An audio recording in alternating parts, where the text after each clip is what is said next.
Hey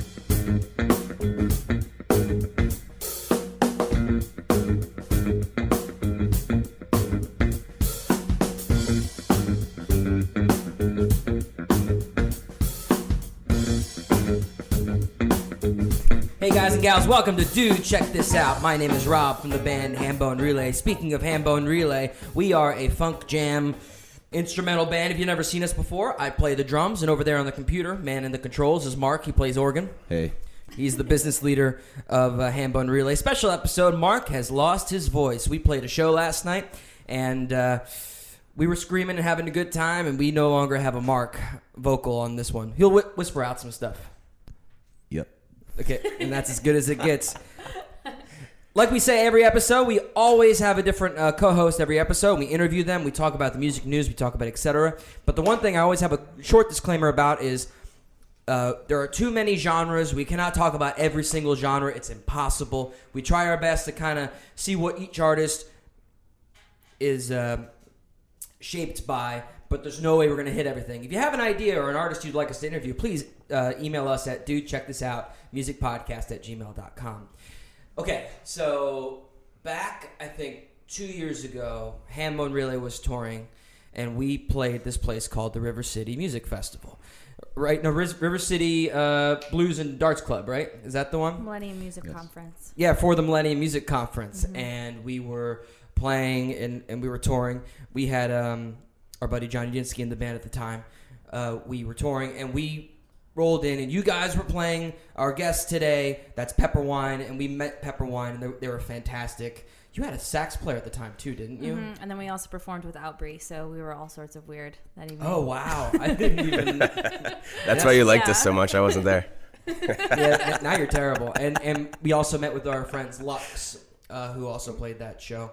And there was another band, but I'm blanking on the kid's name. He was a young kid. Was it Jake? Jake Tavel. Yeah, he's from our area, actually. Oh, okay. Are you friends with him? Not friends. We're just familiar with him. Actually, our old sax player now plays with him pretty frequently. So you got stolen.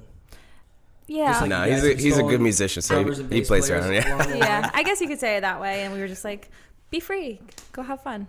How's your travels from the shore today? Totally fine. Beautiful. Mellow. No issues? Sunny. No, that's nice. Yep. Just jammed out to some music Good soundtrack, the whole time. yeah. Good soundtrack? What are you checking out? Some live fish. Some cake. Do you listen to that app? What is it called? The Jam app. We were just talking with Solar Circuit about. Nugs.net. I've heard of it. Heard of it. I haven't checked it out. There's one called Re-Listen. Okay. It's a little blue square app. And it is, you know yeah, they're all squares, but it's blue. That's what it's called. I know the color. It's navy blue on my phone.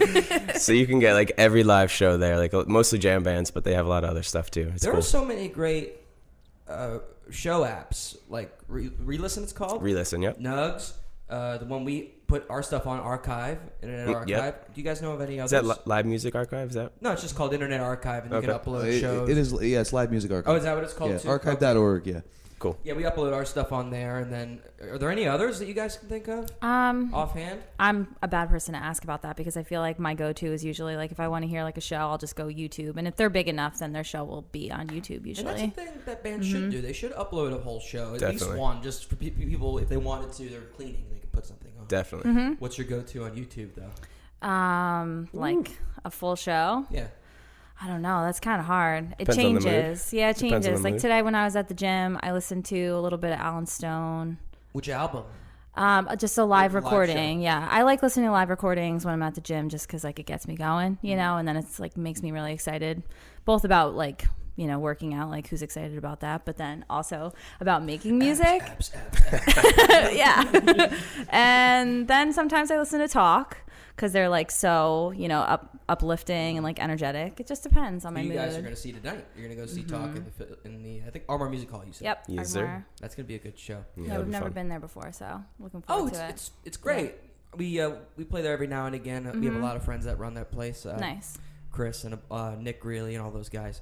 But like I said, we have Pepperwine in the studio. We have Kellie and Breece Panapinto. Did I do it right? Beautiful. Beautiful. He's going to punch me after With this. an accent, too. Panapinto. Panapinto. Your drummer also has a pretty Italian name, if I'm not mistaken, right? Yep. Well, very cool. Well, I love your guys' music. When we first saw you, like we said, Breece wasn't there, so it was weird. No, it was fine.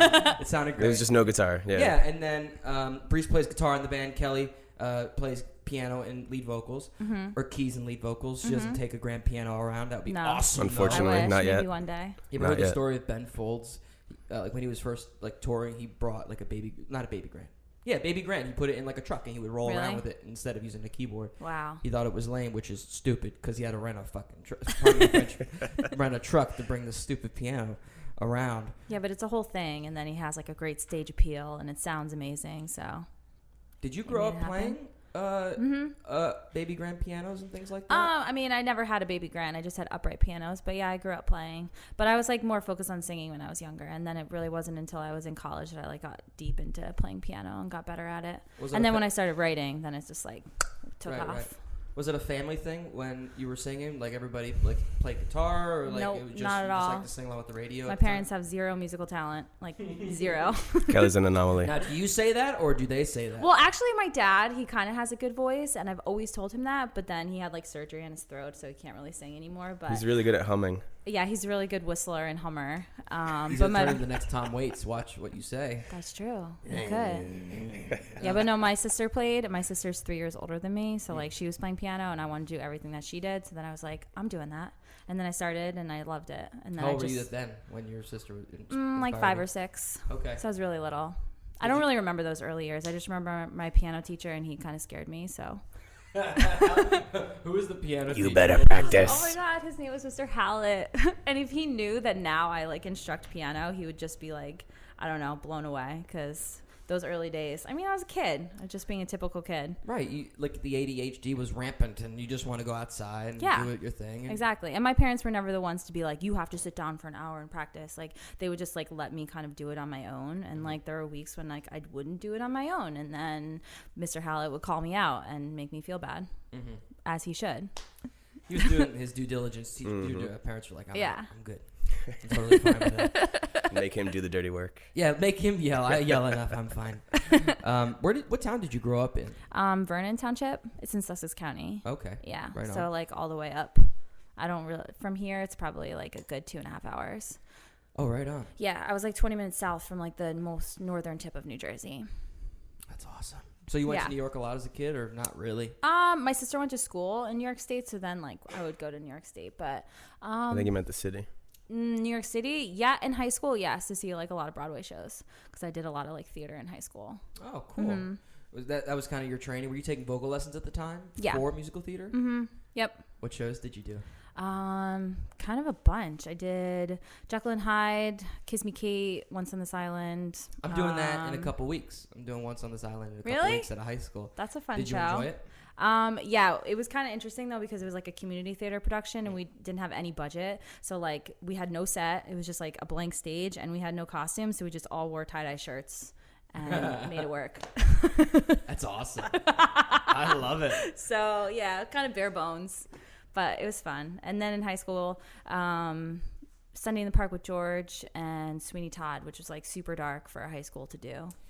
Yeah, I'm surprised they can get away with some of the shows, these high schools musicals like Sweeney Todd or Rent. I don't know if a lot of high schools do Rent, which like you'd be surprised. Oh, really? Yeah, like I've talked to a few schools, okay. and like it's always the first year of a choral director. Like we're gonna do Rent, it's gonna be awesome. I mean, it's an amazing show, but it's like pretty racy for like 14-year-olds, you know? Yeah. Well, that's what I'm saying. It's always that first show, and then they go right to like, "Hello, Dolly." Like, we're fine, we're cool. We're gonna keep it mellow. Everything's fine.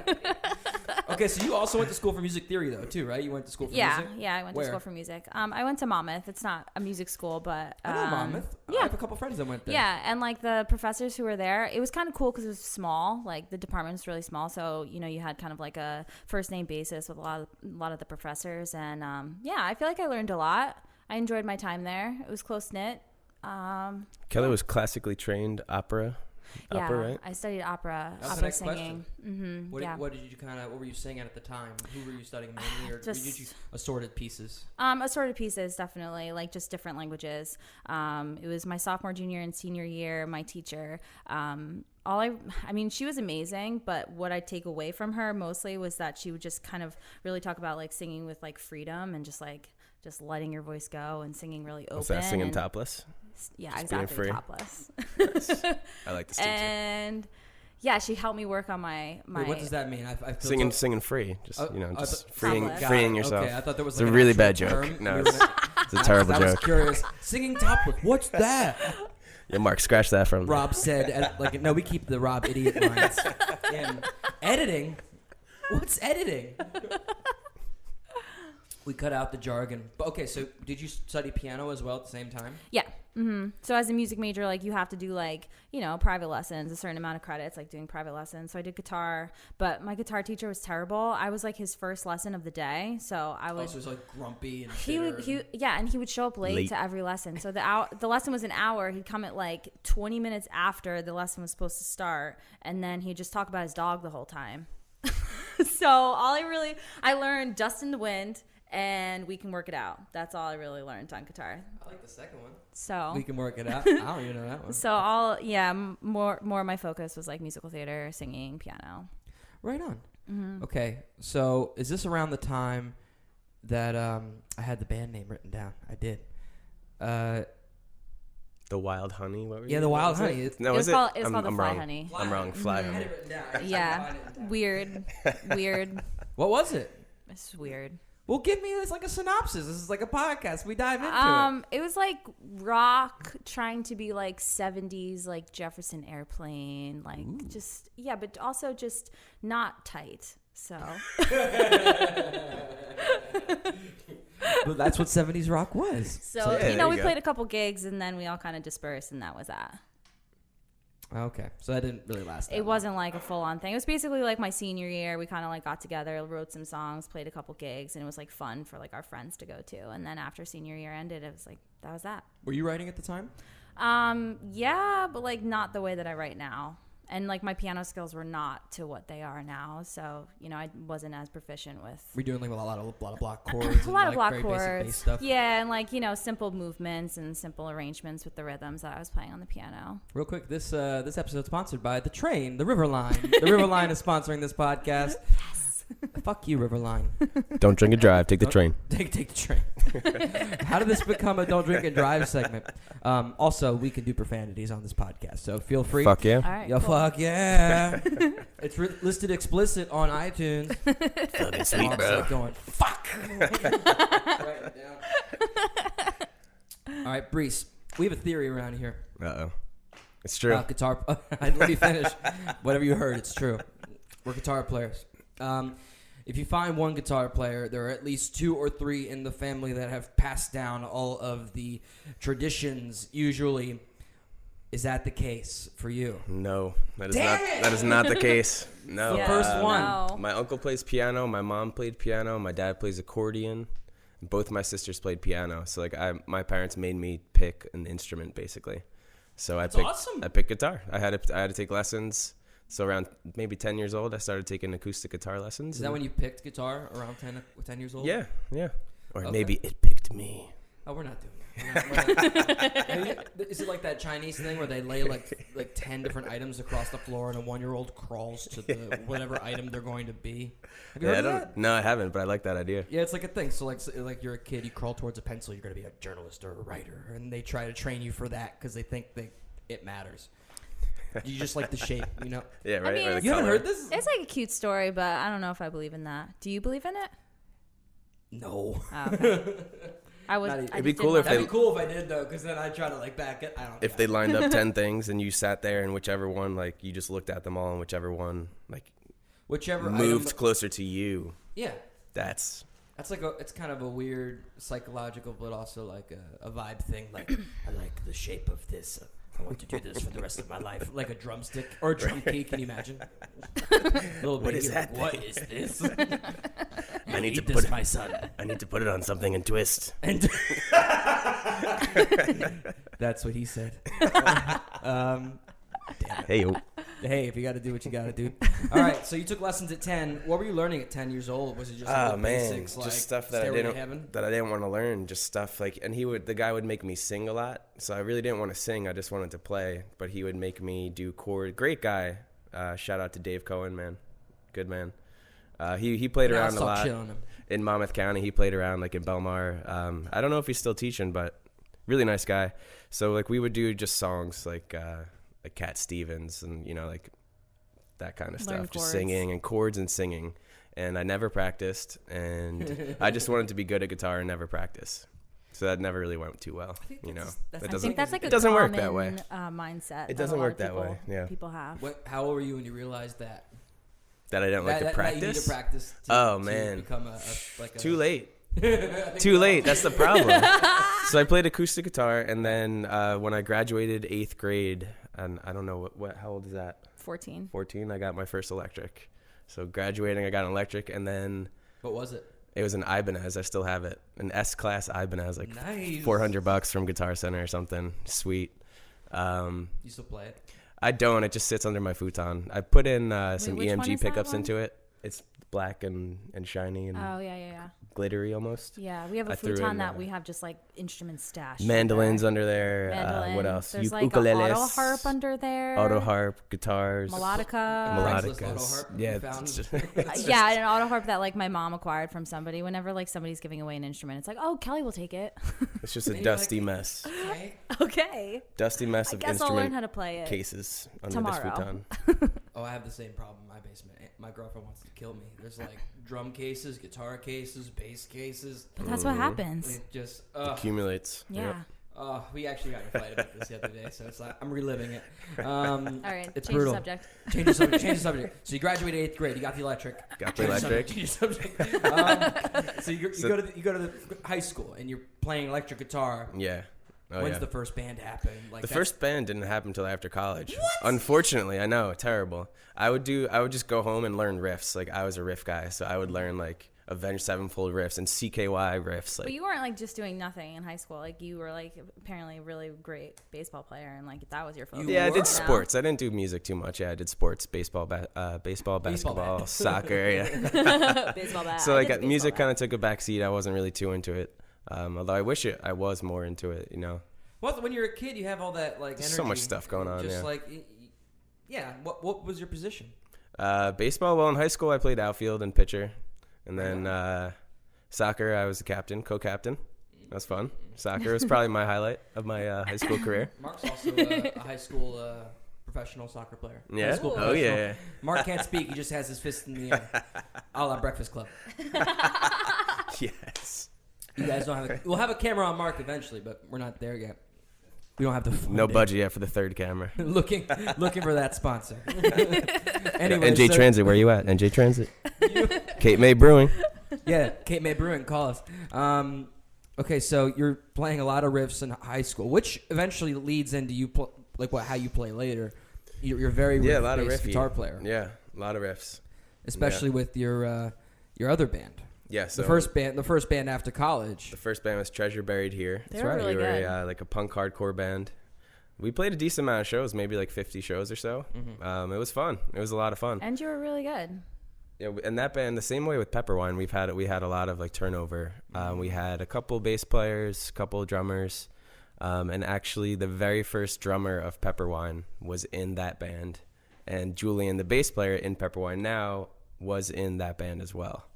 So it's Yeah, kind of we're like gonna get to it all goes full. that. Oh, I'm sorry. No, you're good. I'm You're giving. like, I'm you're way leading. ahead of me. I'm just like I'm ready to go. I'm But I dropping had a question seeds. real quick. Was you went to college? Where did you go to college? Yeah, I went to Penn State. Oh, right on. The Pennsylvania State. Yeah, did you try to get on the baseball team and stuff? Nah, I just did intramurals. Yeah, no. Okay. Intramurals. There's too many people there to even try. What were you Like, studying there? well, the thing is, I just went to college because that was like the next step, for like Naturally. What, for Actually, like let's talk about that. for lucky people that whose parents prepared. Absolutely. But how crazy is it that society kind of tricks you in that you have to go? You're gonna need this. Right. Absolutely. How often have people actually say, "Can I see a copy of your fucking college diploma?" Right. Yeah, Right. never. It sits in my cubby at home. Just, Yeah. I don't know. Mine's framed at least. I got it framed. Good for you. I'm proud of that I piece think of my paper. mom may have done that though. I Yeah. didn't do that myself. But no, Wait, she honestly, came over and hung it up for you. no, I it's paid for this. it's still at my it's in my room at my parents' house still, and which I don't live in. It's just there. Yeah. Oh yeah. It's just chilling in their house. But yeah, I mean, I wish if honestly, I mean, I don't want to change anything. I wouldn't change anything, but a year off after high school is not a bad idea. just you're not really sure. You're still young. You're not sure what you want to do. Just take a year off, kind of chill and get some jobs and see what you want to do, kind of test the waters, and then grow up a little bit. Yeah, how can you like right after high school immediately know what you're gonna do? So yeah, I'm not suggesting that. No, you're not. Go to Europe. I mean, find yourself. Yes, don't spend $1 trillion to go to Europe to find yourself. You can go to the lobby of the 7-Eleven and be just okay. But do you feel the same way? No, I do. Yeah, because like I feel like far too often we're like told that we have to go to college, and then like you go and you don't know what you're majoring in, or you're not really sure what direction you're going in, and then all of a sudden it's like 4 years go by and it's like, oh, now I have to get a job. And I'm like, maybe you don't really even necessarily know what you're doing. I mean, I remember being in my 20s and like being like 26, 27 and having so many of my friends just still not with jobs, not sure what they want to do, not sure what direction they want to go in. So it's like, it's better to take the time, figure it out. Yeah, if you're going to spend that much money. It's so much money. And that's something like when I was, 17, 18 in high school, like, applying for college, I had no idea what that money even meant. And now it's like I'm still paying off my school loans, and like thankfully my parents have been so nice in helping me with a lot of them, but they kind of said like, this is what you're taking on. But when you're 17, you're like, oh, okay, yeah, sounds good. But now that you know the we'll call it the meaning of money or the sense of money, you're looking at that like, oh my God, you get cross-eyed like, yeah, look at all those zeros, Mom. Yeah, exactly. No, I've had discussions with friends and my girlfriend about that sort of thing, and it's hard because when you're 18, you have no idea. No idea. Get the hell out of here. Yeah. And I think there was some statistic when I went to school. What year did you guys go to college? So 09 graduated. Yeah, 09. Okay, when I went. Oh, you graduated in 09? We graduated in 09. Started 05. Okay, so I'm younger than you guys. I started in 08. So then I remember when I went to school, they said like 90% of students don't know what they're going to do when they go to college. Which is crazy. It's just like you said, it's that next step that we've been told. Which is crazy. It should be 90% know exactly what they want to do. Yeah, right? and it's like the lucky few who they have that direction and they're like the drive and they know what they're going to do, and then they go and they get their degree and then they go off and they're just like an engineer or like a doctor or whatever else they're going to go do. Right, and you're actually going to do well when you study for these things that you actually want to do. Yeah. At the time, for example, I mean, we both went to school for music. I'm not saying you didn't do what you wanted to do, but I mean, like, you went to musical theater. You loved opera, musical theater at the time, so you thought that's your avenue. Yeah, and like when I graduated school, like I was going on auditions. I was trying to like, get placed in something, and nothing really was panning out. I had a couple callbacks, but nothing really was, going the way that I wanted it to. And if I had committed to it a little bit more and like moved to New York or something, like I would have like maybe made it happen, but I didn't. And then like my life kind of picked up down the shore with like private lessons and like teaching and stuff. So then like my life just went in a different direction. But yeah, I mean, when I went to school, like I just thought like I'm going to perform. I'm going to be in musicals. That's just what I'm going to do. How long were you trying to get into New York shows? I would say probably about like a year. Okay. Yeah. And then you just got the natural vibe that life was pulling you back towards home. Yeah, and then also just like it was really getting to me. Like I feel like now is different. I think I have like a thicker skin now that I'm older. But like when I was younger, like I was way more sensitive than I ever was, like than I am now. So like when I was younger, I would go to these auditions. You wait for freaking hours, and like you get to sing for like a minute for these people, and then they don't really say much, and then so then I'd just leave, and I'd be like, damn. Just not good enough. Self-doubting yourself. And then you just doubt yourself, like, what the hell am I doing? Even though, like, it was kind of like I came from being what's the phrase? A big fish in a little pond. Like, I came from that where I was like, I got all the leads, I got all the solos, I got, so I was like, I left college feeling like I'm on a high, like I'm gonna like do it, and then it just like. Yeah, you realize how big the pond, the ocean is. Oh as yeah, opposed to and your like little pond. there's so many crazy, amazing, talented people. But at the same juncture, I feel like maybe if I'd gone to a different school where there were more like connections to people, because that's another thing with it too. Like it's kind of who you know. Yeah, especially after college. What connections have you kept and used? There are a few friends that I use, but a lot of them have become teachers and things like that. I just want to do a quick aside. Like, we're talking about these things that, like would have done this or should have done that or whatever. But, in the end, if we had done anything differently, we wouldn't be together. Yeah, we wouldn't. Pepperwine wouldn't be here. So, like, you can think about things, but we're not regretting anything. Yeah, I feel like I always preface that too when I have these types of conversations. I always say it's fun to talk about. It's just fun to contemplate, like, what life would have been, but then you wouldn't have what you have now. Yeah, exactly. And maybe you're better off now than you would have been that way. Yeah. I figured that I did some soul searching when I was going to therapy and kind of doing that kind of talk. I don't know if you guys have dove into that sort of a thing. At times. At times, well, I mean, you figure out that you would never be where you need to be if you're constantly contemplating which way to go. Exactly. You gotta like, you gotta pick a direction Did and that go make for any it. sense? Hold on. Yeah, no, yeah. No, I totally get I what just you're had a brain saying. aneurysm. That made so much sense. It made too much sense. Hey, Mark, why don't you take my seat? Do you smell burnt toast, Rob? Or- There's smoke coming out of your ears, I Rob. feel a tick coming out of my left eye. Okay, so I want to talk about, in every interview I read of Pepperwine, you talk about the legendary Ocean Grove apartment. Mm-hmm. How big was this apartment? Oh my gosh, like you're. About that? Exactly. Oh Exactly. my god, now I'm numb. No, but like this. You walked into the front door and you could put your hands out and on touch both the left and walls. right walls. Are you serious? So small. Like enough for a bed and, Right. and get a desk? You really hurt yourself there. It was like railroad style, if you know what that is. So like you walk in and it's the living room, and then there was like a small doorway, which then led into a very small bedroom, all of which they were the same width. Mm-hmm. And then that led into the kitchen, and then very small bathroom. And so basically it was like a converted porch of these people's house. And like when they would come down, it was like their summer home. So like when they would come down like in the nicer weather, like they would just like be in their house, and they would have like these like elegant dinners like on their porch. Like they had this really like beautiful chandelier, and I'd just be like in my apartment like trying not to make noise. Oh my god. Yeah, it was weird. I didn't live there Really long. strange. But that's kind of like, that's the first place that we started playing music together. Like Funkweiler. before that, yeah, Funkweiler. And I had Right.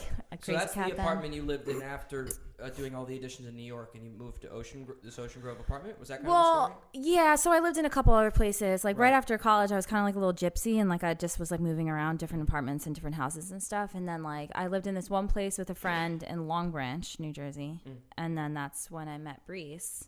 And then we didn't start playing music at first because we were just like dating and getting to know each other. Well, the story, real quick, and we're going to dive into that, is you So wanted cute. to learn how to sing vocals, correct? Yes, I was in the punk band, yeah. Right. Were you singing lead vocals in the punk band No, at the well, a time? couple songs I would, but I was not the main lead, the lead vocal. I was more like backup and Yeah, then but like you're lead better. on some. You were better than And then we would go back and forth on some songs too. Compliments for So- you today. This is good. So I was like running out of breath on stage, you know, playing and running out of breath, and I couldn't sustain my voice or whatever, provide power the for my diaphragm. voice. Yeah, exactly. I was doing everything wrong, screaming, whatever, terrible crap. So I didn't have a job, living at my parents' house, and I would just go on bike rides, and I would bike past this in Belmar, on Main Street, the Belmar School of Musical Arts. So one day I went in and I talked to the guy and I said, like, I know this is weird, but I just want one lesson. I want one lesson just to like learn some exercises. I'll go home, do them myself, and I'll build it up myself because I just have no idea what to do. So he's like, oh, we don't do that. You know, you have to sign up for a month. He's like, well, we have this one teacher, and he called Kelly. He called her a badass, quote unquote. We have this badass teacher that, you know, you can have lessons with her. And that was the That start. must feel really nice. Yeah. Kelly the badass.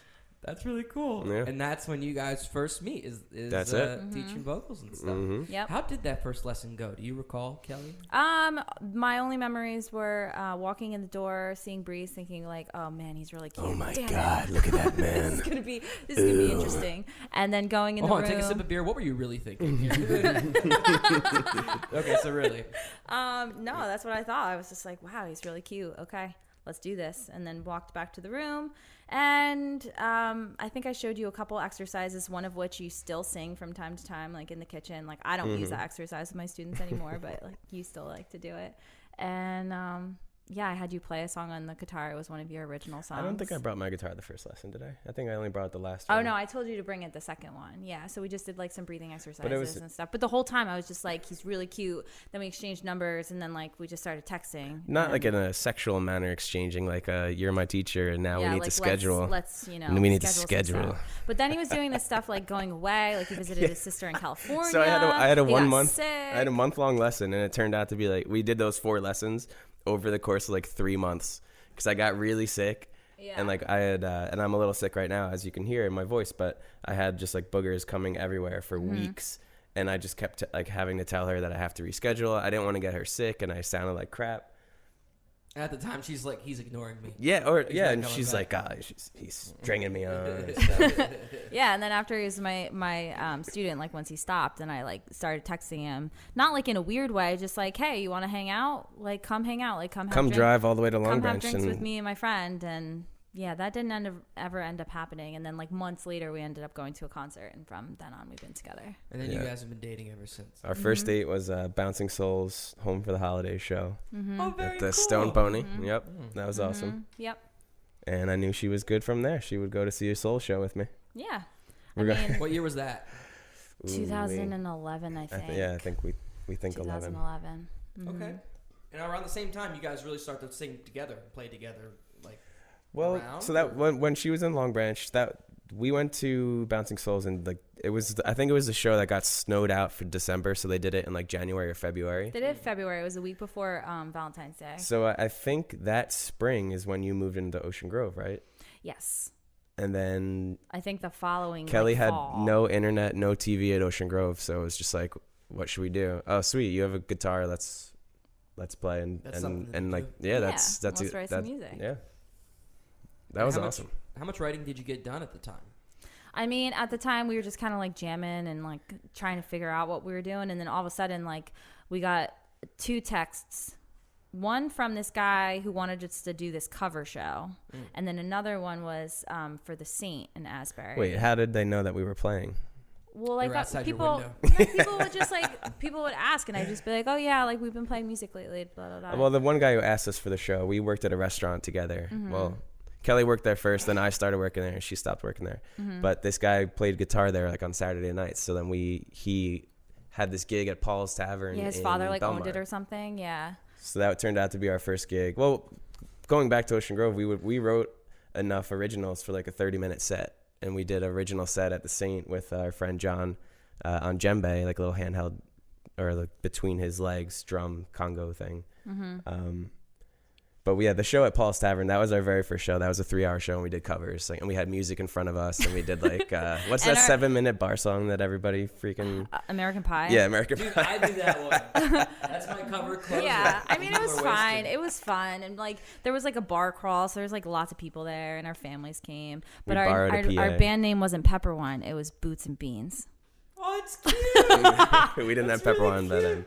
I love that. You should make Boots a and shirt Beans. anyway. Boots and Beans. Boots and Beans. I think that's super cute. I do. Now your buddy John, who played djembe up with you in the beginning, he's the drummer from your band. yeah, from Treasure Buried Here. Yep. And was it just he was in that band at the time? You're like, hey, do you know any percussion? And He was my friend before, like first. Okay. So I've known him since like 10 years old. Uh-huh. So we, when we lost our drummer for Treasure Buried Here, and I asked him, he had just graduated school or whatever the case was. He was in town, and I said, "Do you want to play?" And he was like, "Hell yeah!" So he was playing with us, and then once that kind of crapped out, he was doing like cover gigs and stuff, and then we just kind of mentioned that we're playing and we're looking for some percussion. I guess we had in mind like a cajon or something, which eventually he would play some cajon, but it was just so acousticy and light and just like chill and groovy that it didn't need a full set. Like the djembe was perfect, and he had a tambourine as well. He would tambourine on a pillow next to him. Yeah, it was cool. See, that's cooler for a drummer. Playing the cajon, it's kind of degrading to me. You know, when you play, like, the I think singer Mike song- would It kind of agree looks like with you're on a you. toilet bowl. Yo, I'll call Mike. We'll talk it out. There's this YouTube drummer I follow. He's like a dude's dude. He's like, dude, come I know about dudes, bro. worst instrument. He's a dude's dude. So like he basically says like the djembe is so degrading because it's not like it's not a drum set, but everyone has to pretend like it is. And there are other avenues, but it's great that you guys did djembe instead. I feel like that's way better. As opposed to a drummer trying to get away with playing a box. Yeah. You know? Oh yeah. Yeah. So eventually you guys write enough songs and you go into the studio with John and you record, right? Not really in a studio. We did it at our house. That was a Oh, really? we self-recorded. did it all yeah. by ourselves. Yeah. Right on like a laptop, like Garage. A laptop. We bought- on, We a bought MacBook. a decently nice It was like Rode. one of those Scarlett Rode interface things. microphone. Yeah, A and then a Rode Rode. microphone. We still have it. It's really nice. Oh yeah, so we I'm sorry. It's a Rode. What's the? I don't know what the model is. it was like $400. It looks like this, but $399. it's a little bit larger. It's a nice one. It's got good ribbon good, microphone, good whatever sound. these are called. Very, And then we got a Scarlett interface that you just pop it into your laptop. So there's like 2 inputs, just like that, but smaller. And we did it ourselves, and It took a long time. it took a long time. We ended up having a party because there's this one song There's Called Mother still an Whiskey. amazing song. It's called Mother Yeah. Whiskey. Look it up on Every YouTube. show, Breece is like Pepperwine, Breece's Mother dad is like, Whiskey. when are you gonna It's a great song. when are you guys gonna learn Mother Whiskey? Because it's So like their favorite song. we had a party and we had all these people sing the chorus with us, and it turned out really cool. Yeah. Like people were like singing and like screaming and stuff on it. It was fun. We had it mixed and mastered by the guy who did the 5-song EP for Treasure Buried Here, and it doesn't sound right. Great guy, really talented kid, but it's very trebly and like very harsh sounding almost. Yeah, and then it also just like, you know, just like the way the instruments sound is just totally different. And yeah, which it's is okay. I think, It's okay part for of what that. it was. Let's put it that Yeah. way. You guys should redo it and release it just as a single, not like on an album or anything. Well, Yeah. maybe not. I think we got to remix It's it so a little different. bit. It's crazy. Yeah, it's totally different than anything. Well, yeah, I mean, redo it. Like, just go into a studio, bang it out in a day, and Right. That's true. yeah, that's the real version. I ordered like 1,000 copies of this CD, this 5-song EP. Oops. So yeah, oops is right. We have a basement full of If like you'd like a copy, 800. please email Pepperwine. You can get one for free. I'll send it to you for free. Cool In cool fact, album one art. of your interviews said that too. It's like we have a bunch of them at home. Email us because you're not going to find it. But one thing, I don't know if you've listened to too many of these podcasts. We do have a Spotify playlist attached to each episode, and we have each artist or song kind of listed as the episode goes on. So if you want, you can pause and go listen to the trebly stupid as fuck version of this song. I haven't listened to it yet, so I'm excited. We may have scrubbed it from the internet. Yeah, I think because I took it down just we're because so different. Yeah. I love those songs. Wait, is it on the first EP? It's on Mighty Fine. It's called. So Yeah, not. it's on Spotify. Are you Is talking about Mother Whiskey? No, you're thinking Yeah, of you have it. No, I pulled it up. Yeah. You're thinking of Future Habits. No, Future look, Habits. it's on It's YouTube. right there. We have it on YouTube. The apparently. the artwork is awesome. The artwork's cool. great. You Yeah. guys have great. Kelly's The about to artwork's freak great. out. She's about to email somebody. Maybe we should. I like put that out the there, songs are but- cool, but the problem is like if you look us up and this is what you find first, this is nothing what we sound like right now. So like that's kind of why we would scrub it from the internet. And like But personally, I love as these songs. Those songs are personally as great. like a vocalist and piano player, like my skill, like vocally, is just totally different now than the way that I was singing on that album. Like I was singing like it's like kind of like a dark circus. There's like dark circus songs. They're cool songs. Kel's very Yeah. hard on herself if you I like haven't dark circus been able to songs. They're tell. like dark circus songs. Like I'm a clown something. guy. It kind of reminds me of something. What's the guy who wrote?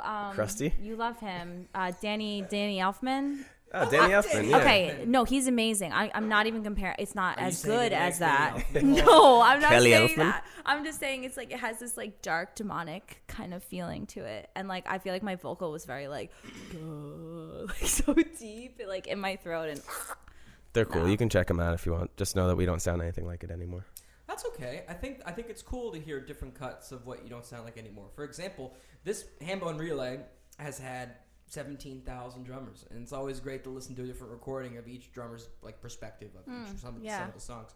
So like one song that we've played, or Hambone's played since the beginning of the first record, is a song called Free Hugs, which eventually became the title track of our last full LP, which is up on the wall. I love that album. Great album, When by we the met way. you at Millennium Music Conference, I like listened to that album like Oh, thank nonstop you. for like a month. Yeah, it's so good. Yeah, but the band's played that for a while. It was like the second tune Mark wrote for the band. Is that right? Yeah, he's nodding.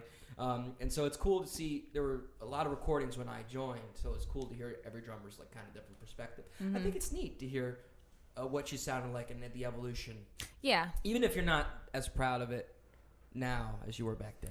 No, I think it's good. It is because it's You're like still gonna email Spotify and YouTube. And You say, must take this down immediately. it's all good. I am so embarrassed. It's fine. Can you not hear the carnival? Take it down.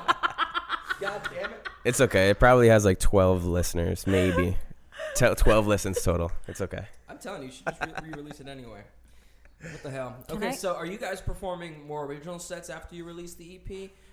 Or are you still doing a lot of cover stuff down at the shore? Or We were just trying to like establish, you know, at that point it was kind of like we were trying to get out there and, you know, especially in the Asbury music scene because there's so many venues and stuff and like just get like people knowing what our name was. Yeah, I mean, we had no connections at all. We knew nobody. So like getting gigs was like so hard in the area, you know. I knew a couple people and like at that time I was actually doing this thing that was called the Hen House. It was all these like ladies and we would perform together. So like then they started playing different venues, so then like through them we sort of made some connections. But yeah, just trying to write, establish, practice, get better. So yeah, we didn't play like a ton of gigs in those early days. I don't Many think. of our early gigs were at the Saint. Yeah. Which they were nice to us, so thank you, Saint. Yeah, they're good people. I've played there a few times. Once with Sam Aurelio and Boy Wonder. Yeah, and I actually met her through John. She knows John. Our drummer? Oh, yeah? Mm-hmm. Yeah. Oh, yeah, you're right. It's weird how Absolutely. it's like yeah. all, you know, What's circle. John's last name? Mason? Mason. Okay, I don't.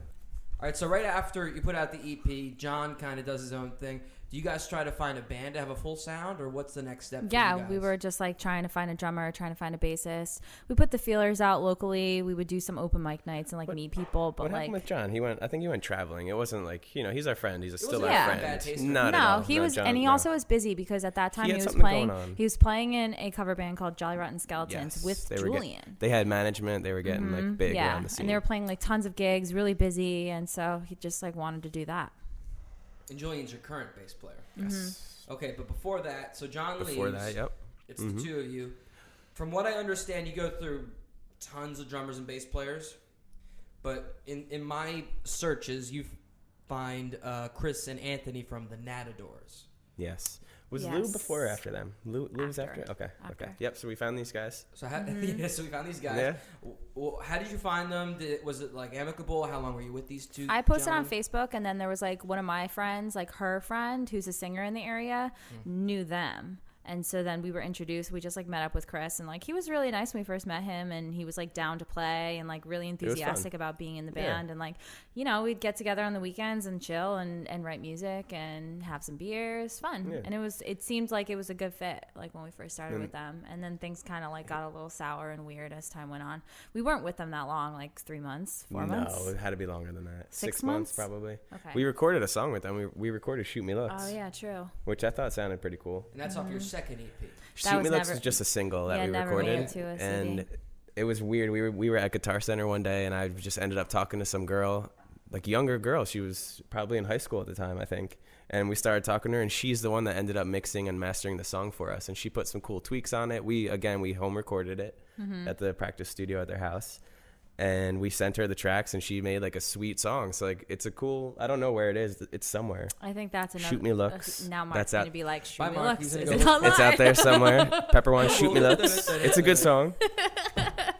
So yeah, that didn't end well. We had a gig. Yeah, we Are had you ready like to talk about the demise? We basically had Might like as well. We're here. basically had like this huge like meltdown where the bass player no longer wanted to really be like committed to the band, and we were just He like, was a dude, guitar like, player we just first, wrote all these songs just with playing you, bass. and we're trying to make things happen, but just like personality wise too, like there was some weirdness.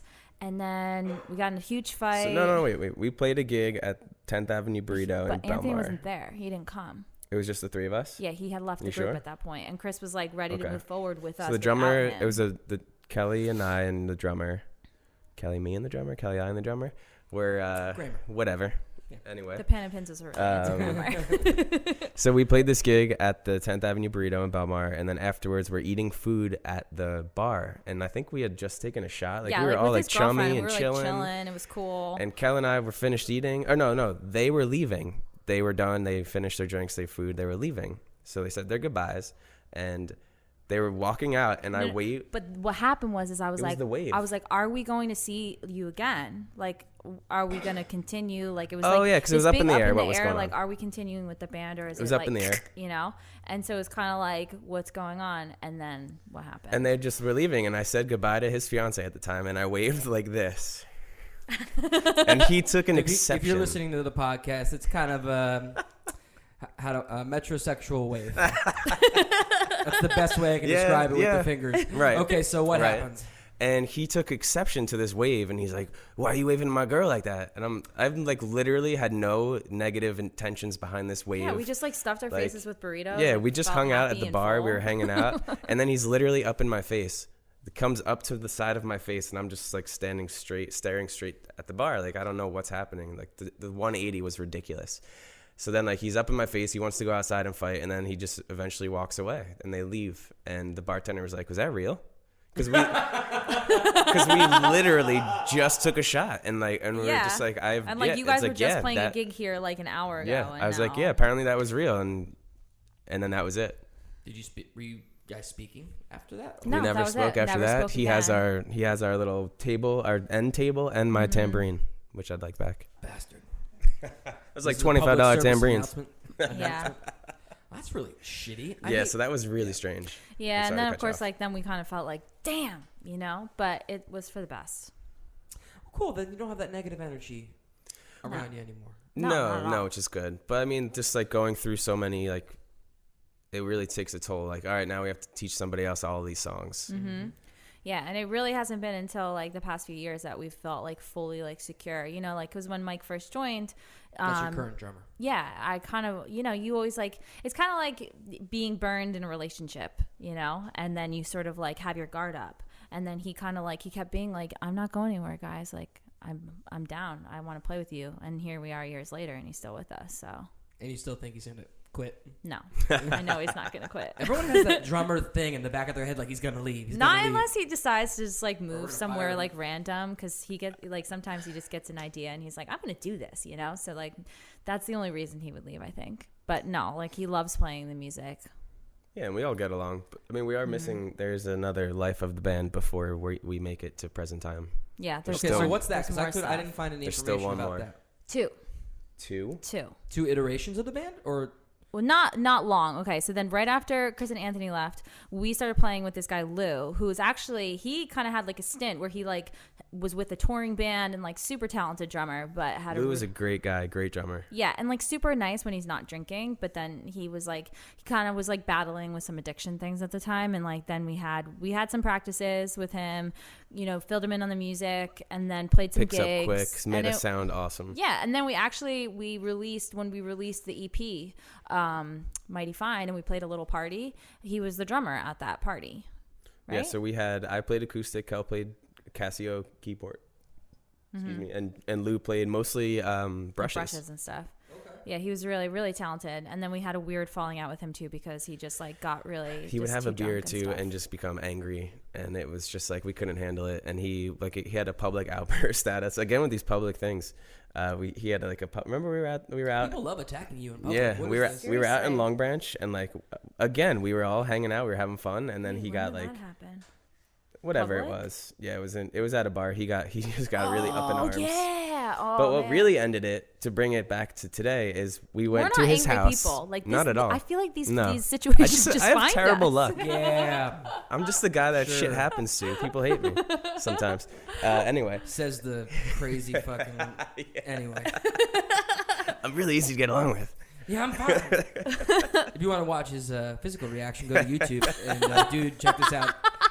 Handle, and you can actually see what stupid facial expressions we're making in this interview. But continue with your. So we went to his house on Super Bowl Sunday. Lou's house, the drummer, for a practice, and we went upstairs and we practiced. We had a good practice. We had a horrible practice. We tried to record it. Oh, we wanted to make it like a video. And he was freaking out for whatever reason. He just wanted to like chill and make food and have drinks because it was Super Bowl Sunday. Which we didn't know. We were there like, all right, let's knock this out. Let's record this video, and then we're gonna go do our own thing for the Super Bowl. This is years ago, 4 or 5 years ago, literally.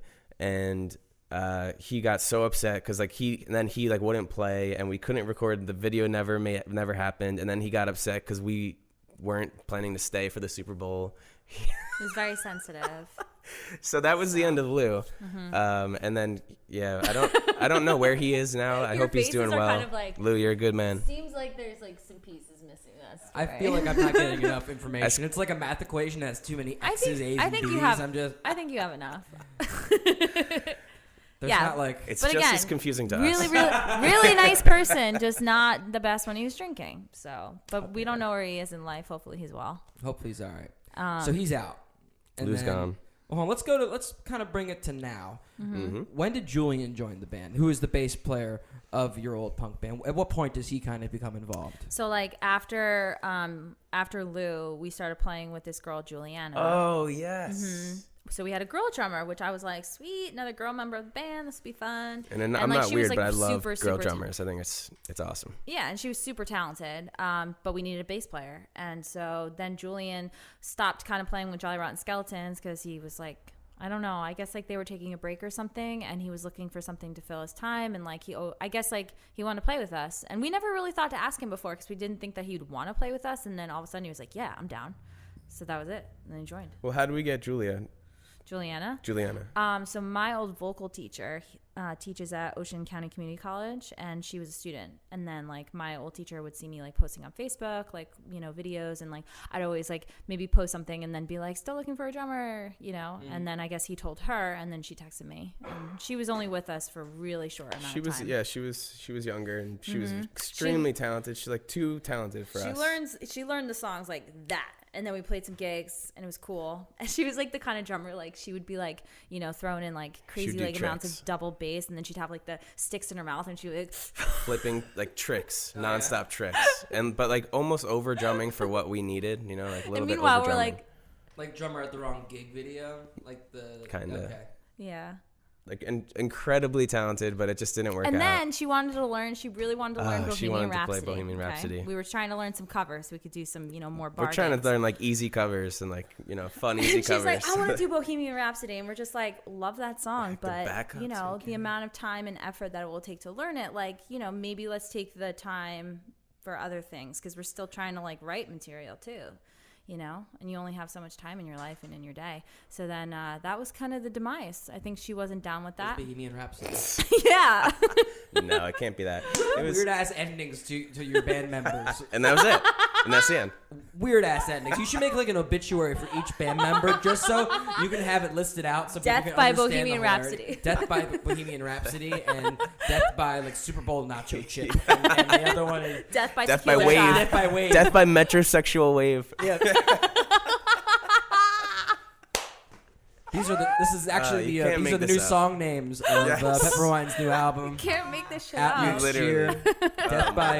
Death by Metrosexual Wave. Will I be like the kind of single. forget that this stuff exists, and it's like really funny Until to you talk about it. Oh, Yeah. man. Yeah. It's too funny. Okay, so Julian, the bass player. What's the Julian. drummer's name? Mike.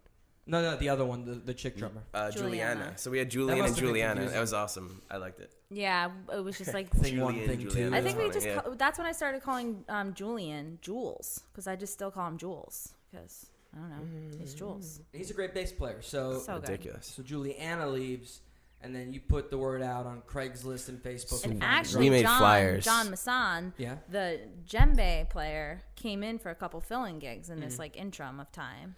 But we made but he didn't want to do it full time, or something wasn't working out. So we made flyers. We put flyers. We did everything. Like, we're emailing, we were posting on social media, we're putting flyers out. This is like 2015-ish, 16-ish, 16 probably, 15. No, 15, I think. So we put one up in Ocean Grove, back to Ocean Grove, in a coffee shop. No, it was Cafe Volan in Asbury. Was it really Volan? Like I said, so back to Asbury Park, we posted a poster in Cafe Volan, best cappuccinos on the Jersey Shore, So and Still looking for another sponsors. sponsor, Cafe Volan, and the sister of our current drummer she showed was living him. like right near there and saw it. She Told was living in him- Ocean Grove. Yeah, That's why I said and so Ocean Grove. she told him, and then he texted us, and then he came over that week, and yeah, then he's been with us ever since. I forgot the amount of tryouts that we had. Oh my God, we had so Here's many horror stories. tryouts. We had a tryout with this one guy. He was so sweet, like such a nice guy, but like no drum skill at all. And comes over, like didn't even know, like I don't even think he knew how to set up the drum set very well. So like Very comes nice guy. comes in our house. We're all set up, ready to go, and we're like, we're just gonna jam on a couple of our original tunes, like just follow along, you know. Or even probably not even at that. Like, here's like 4 chords. Let's just play and groove. And you then know? it got really weird. Like I don't even He know couldn't what he hold a groove. played. He could not hold it down. He kept like just like messing up. And then he at the end he was like, "Thank you so much for the time." And we were like, "You're welcome." we had a couple tryouts where people would come over because we practice in our house in the living room, and we rearranged the furniture. But yeah, we had a couple horror stories. You ever wonder if you're getting punked? At that Some of time, these interviews? with that drummer, I thought we were like getting punked. I was like, "Is this my real life? Is this what it's come to?" Like he somehow snuck in the middle of the night, put the cameras out, did this audition. Right. Your face, because you're a heart in your sleeve girl. I can kind of tell. Just kind of sitting there, just what do we do? What do we tell we're this like, we're guy? too nice. Yeah, Like, you guys are very yeah, nice. it's like, Yeah. you sound great, man. Let's just keep going a little bit more. You want to know how Yeah. nice you are? I did the wave, ladies and gents. Okay, so cool. So Julian and Mike are in the band. At this point, when you guys first did the first EP, You first did the first EP. When you did the first EP, it was kind of like rock and roll, acoustic guitars, and the very first Mighty Fine. the very first EP, and then what is it called again? Mighty Fine. Pepperwine, Mighty Fine. And then the second EP, which is called Future Habits. Future Habits. Who's playing on that record? That's where I kind of got lost. Mike and Jules and us. Yeah, that's this lineup. That is this lineup. Yes. Okay, Yes. 'cause that's right when Mike joins the band too, right? It was like a early couple on, months right after literally. we were like, let's go in and record We learned some the songs and it was like, let's go. Well, Yeah. you went from kind of like rock and roll to pop, punk, soul, jam band.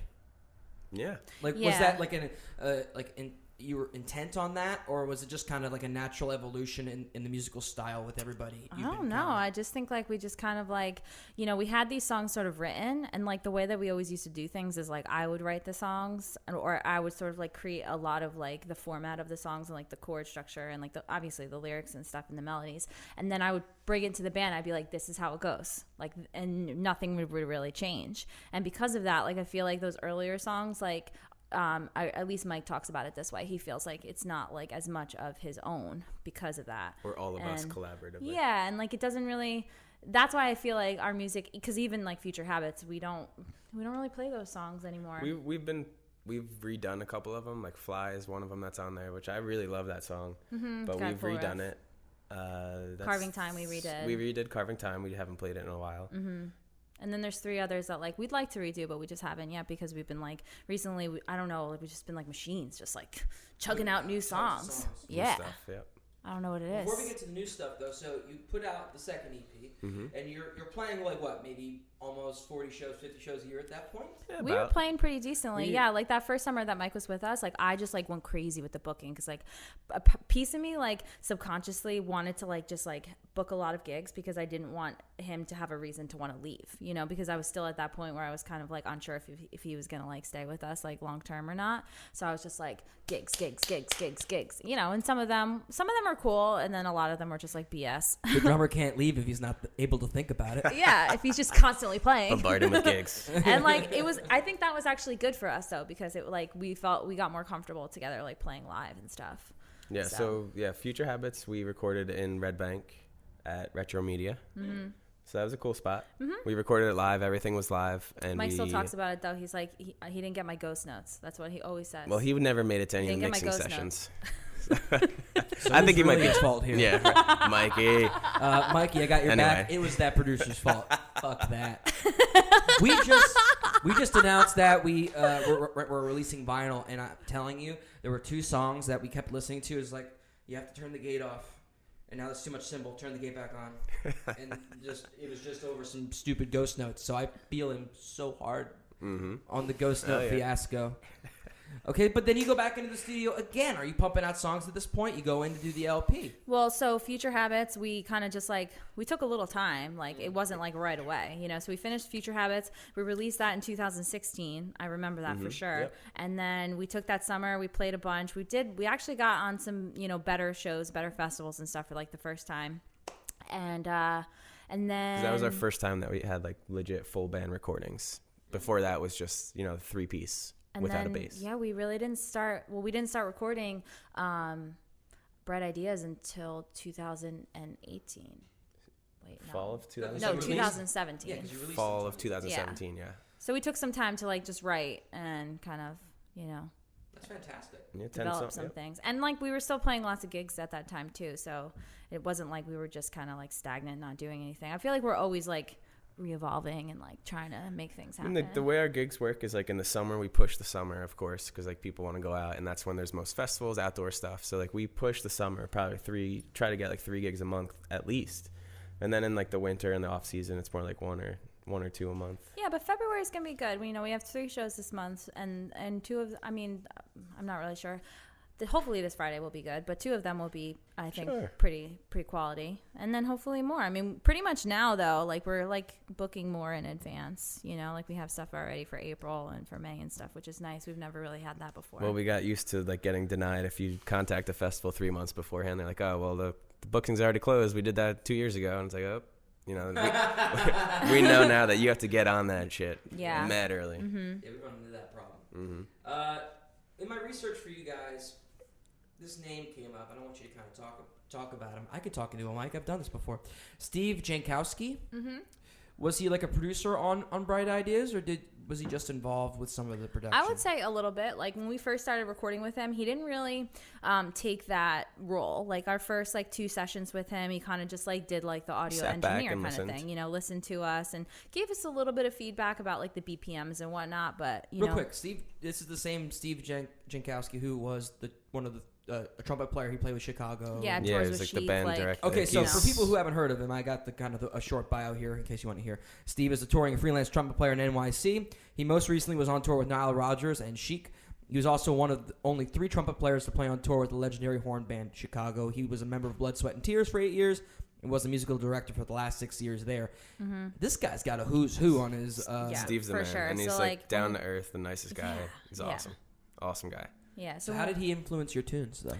So then, like, I think he got comfortable with us, and like by the 3rd session, or maybe he really liked the song that we were doing that day. I don't remember if it was it No Doubt About It, the first one that maybe we showed him, or was it like the first Dive? song we recorded in the studio was Mr. Beatsmith, and we went in and we pounded it out, and he just kind of sat behind the glass and listened and took the song for what it was, and that was that. Was it no? I think we like tried Illuminate after that. No, I think it was Beatsmith for sure, and then it was Illuminate.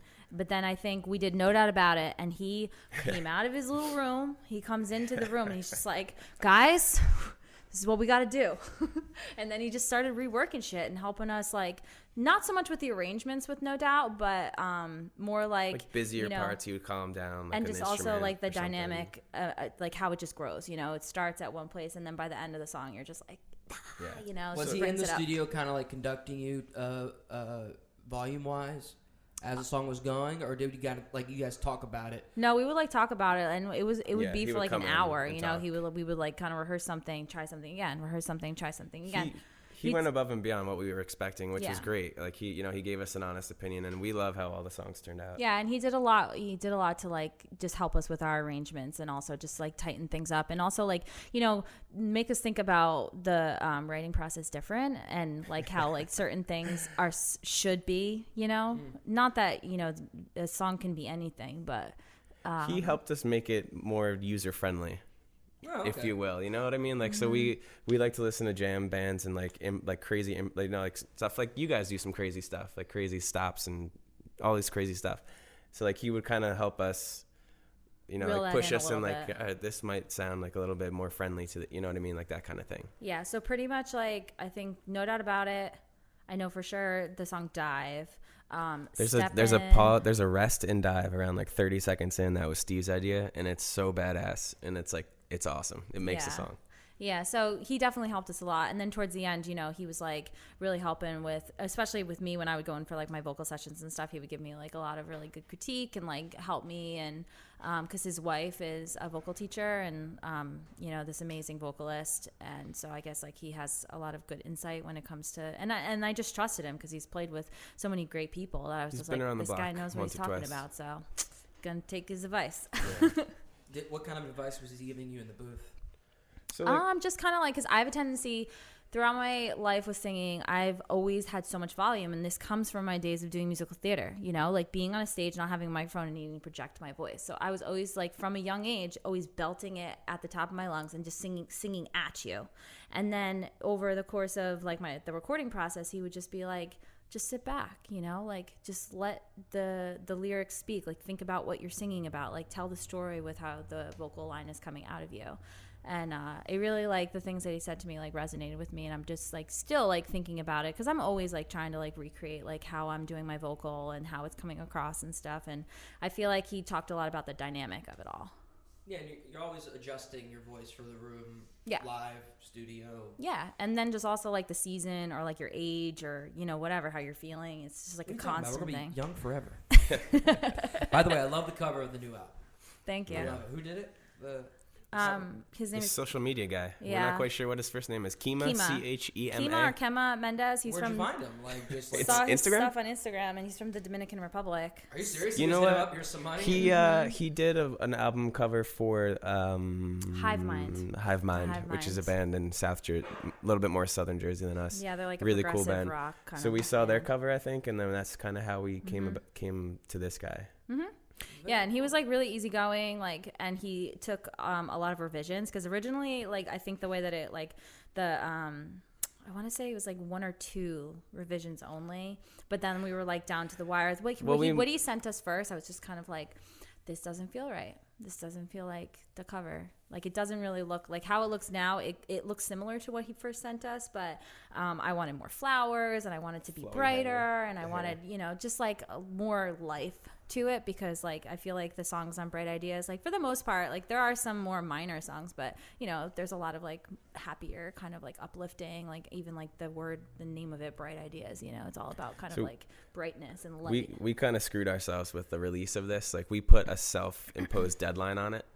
So we started recording in the fall, and then Steve went on tour. He did New Year's Eve in London. So like, he played to millions of people in London, and he had all these tours. So like, we were working around his schedule and our schedule. So we scheduled our release in like July or something, August, whatever it was. So we had to get the artwork finished by a certain date in order to get because we ordered hard copy CDs. We wanted everybody at the release to get a CD, even though it's a dying art, unfortunately. Car companies should start putting the CDs back in the new cars. But seriously, I don't. The CD, like, new cars don't have CD players anymore, which sucks. I'm still a CD guy. But anyway, so we like put this self-imposed deadline on us, so we had to get this artwork done. And this guy is in like Dominican Republic, and we're trying to like get these revisions done the last week, really. And we ended up, we had to send him some more money. And we're like, all right, we want this and this and this, but we're really happy with how it turned out. Yeah, it's beautiful. Really happy. Yeah. Well, as back to your CD comment. I mean, I don't think we can do anything about it, unfortunately. I think, we're doing vinyl, and that seems to be the only physical thing that you can sell these days that has music on it. Right. That you can make anything on. It's coming back, definitely. Came back. Cassette tapes are coming back, dude. Yeah. Are they really? Yeah. A lot of singer-songwriter, Really? like basement bands, are starting to do cassette tapes again. Wow. That's interesting. Because everyone's like, the throwback is nostalgic enough now that you can make a sale just on the nostalgia. Right. And maybe to listen to music. Wow. Yeah, no, exactly. Being legit here. That's great. Yeah, absolutely. But unfortunately, I think it's going to kind of be up to this new wave of musician to be like, well, how does the digital work with what we do? And I think comedians do it right now. They're practically giving their sets away. It's basically an advertisement to go see them on the road. And just think of it like this. I'm putting this advertisement out. It is what originally made money, but now it's going to just all be live. Yep. You have to tour way more than you did back in the day. Yes. Right. And YouTube videos, which you guys do really well. You have a couple great YouTube videos. I'm always on like the train, like we need more videos because like, you know, that's the way that you get your name out there. And I think like YouTube is like a huge for me, I'm a huge YouTuber. Like I watch YouTube probably every single day, at least like 1 or 2 videos, either a musician or like a vlog or whatever it is, you know? So for me, I always want to get new content and better content. So No, I agree. I think Mark and I would agree with that. Like we put out a bunch of video. Oh, thank you. I was going to ask when we broke it. Video, like I said, like it's a thing for people to see. They wouldn't have to leave their house for, but then they would. It's also like a flag, like, hey, come see us actually in person. yeah, and like you It's get like creative with it, and it can be a representation of like your art and like not only your music and what you do, but also just like kind of your vibe. Right. You also do the No Doubt About It, the single. Do you do that as a in studio performance? If I'm not mistaken. That was like I videoed We like pieced it together. nonstop, and like so I just took footage the whole recording process, and then like when we did that song, all the recording footage, I just like pieced it together and like put the track over it. It took me a long time to edit that one for sure. And like when Kel's singing in that video, it's just in our kitchen. It's not like her. The actual recording. opening scene. No. That's not true. The opening scene where I'm singing, I'm sitting. Okay, sitting right, in the at studio. the But there's end. later At the that I end, was like, yeah. I have nothing of me singing later, and I need like a clip of me singing like later in the song. So then we like, We you set know, up a we faked microphone. it. Whatever. It's a music video. whatever, man. We get behind the page on this one. Yeah, baby. Behind the So scenes. your sound has evolved over time. It's like we said, like kind of like a more pop funk jam band thing. Yes. Are you guys going back in to record more of that kind of style? Are you going back into the studio I want soon? to. Yeah, I keep like every practice. I'm like, hey guys, like we should do 2 songs this spring. Like let's do 2 songs where we can, you know, do 2 videos with it. Because like again, like I'm all about the YouTube. So that's my plan. I mean, hopefully it happens.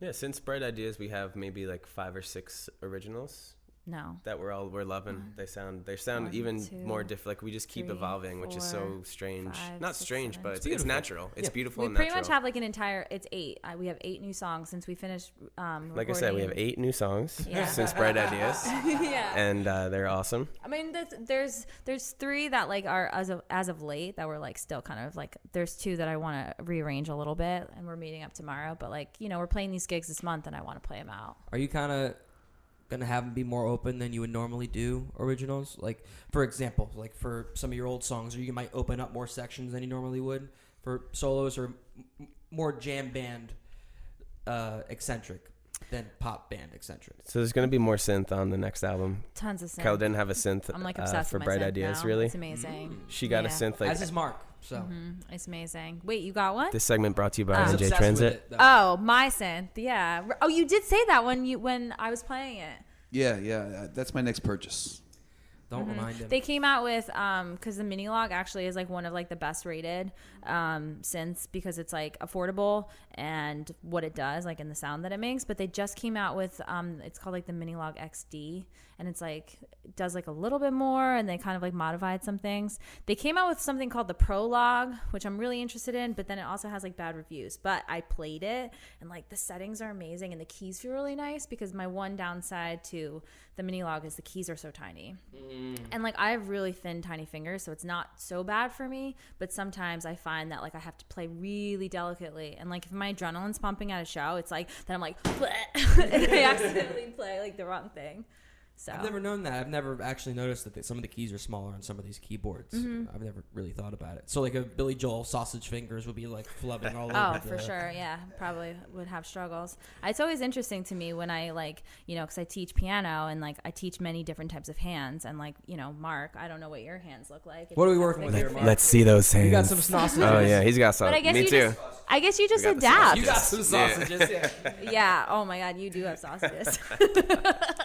That's But for I guess another you just interview, babe. adapt to what you have, right?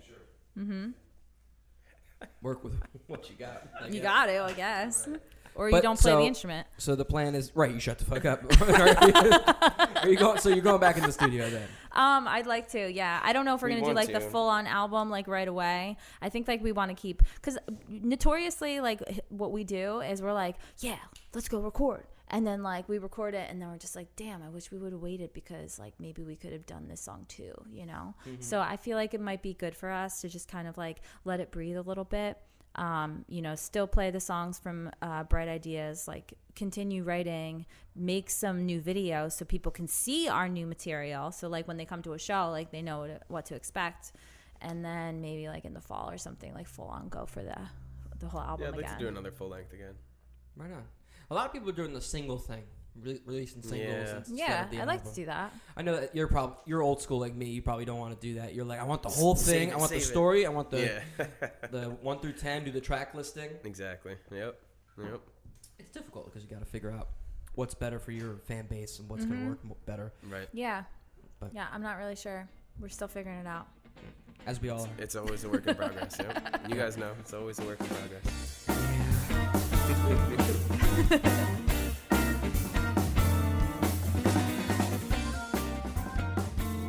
All right, it's time for the music news, one of my favorite segments on this show.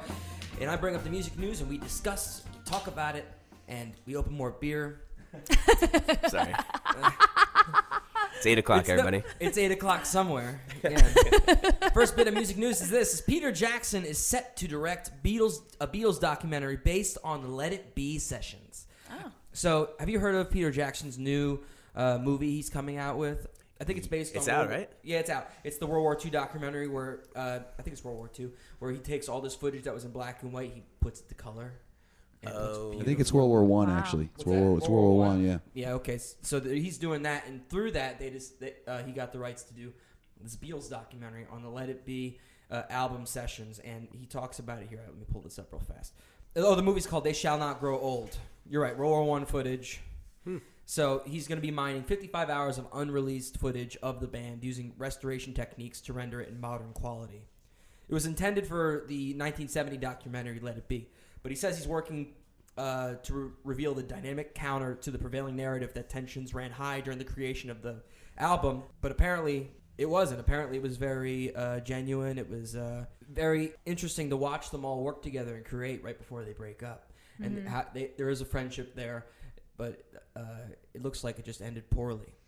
I mean, were you guys big Beatles fans as kids or even now? Not really as a kid. I mean, I would say like I enjoy their music and their Respect from them. time. Yeah, respect them. Definitely certain songs I like more than others. So yeah. Do you know the Let It Be album at all? What songs are on that? I'm about to Exactly. I bet Let 'Cause It I Be is mean- on there. I have a stinking bets Let It feeling Be is that on Let there. It Be is on there. You're a bastard. Oh, that's funny.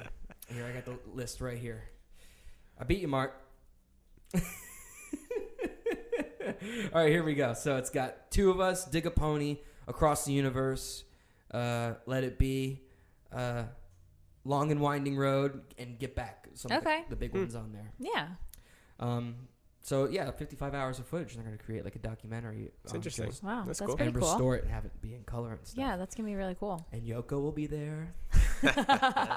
Yoko. I think it's so cool how they turn black and white into color. That's really cool. Yeah, that's It's- crazy. It's not. It's revolutionary in a way, but you're not like. It's not exact. Yeah. It's like, she's probably wearing a pink dress. Yeah, let's give her It's some close pink. enough. He's making millions. We on know, it. He's like, whatever. we know the sky is blue and that the grass is green. Okay, 2 colors down. The rest of the spectrum, nobody cares. As long as those are close.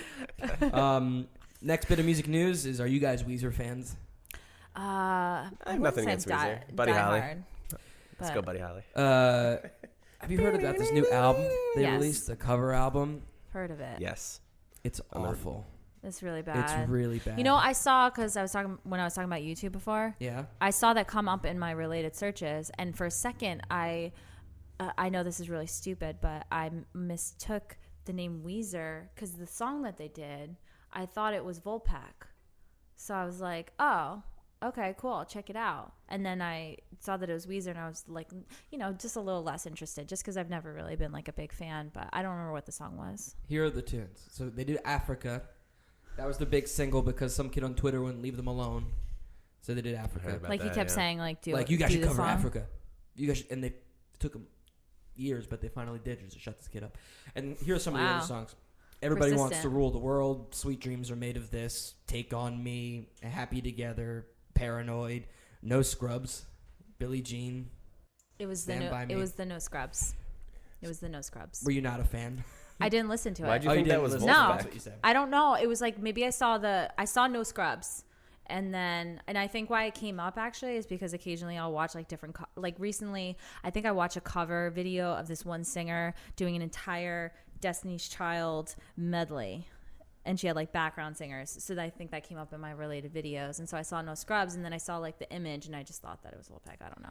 By the way, when I say awful, it's not like it's bad. They're just exact recreations. They're exactly the same, yeah. I've listened. Why bother? The morning radio show I listened to said that they said like a couple years ago they said they would never record a cover apparently, and now they did a whole album. Yeah, I Yeah. don't know. It's kind of tough. Like, a lot of times people, I mean, I guess we contradict ourselves from time to time, right? Yeah, but you like, change your mind. You but have like happens.